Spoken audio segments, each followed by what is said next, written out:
In this video, I'm going to show how to fix access is currently limited due to high server load on efootball 2022 mobile application. Just watch this video until the end. I'll be showing you how you're going to solve this error.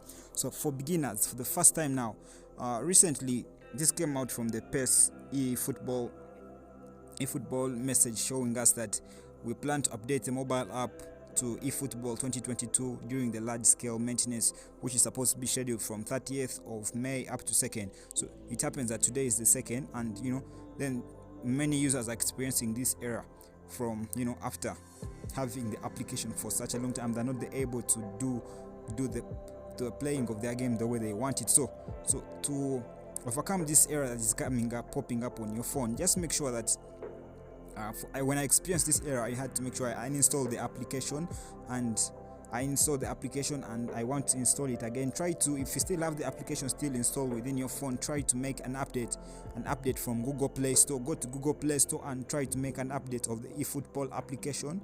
Try to make an update of that application.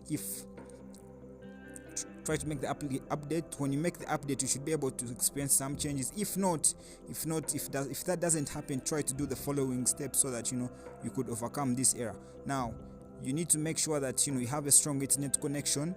Have a strong internet connection so that you could really get the update at the fastest speed you can really get. And when you're updating it, just make sure you do that. And also, now another thing, make sure that you have sufficient storage within your phone. Go to your file manager and try to check the storage. Just make sure you have sufficient storage to run the application so that you don't experience this error.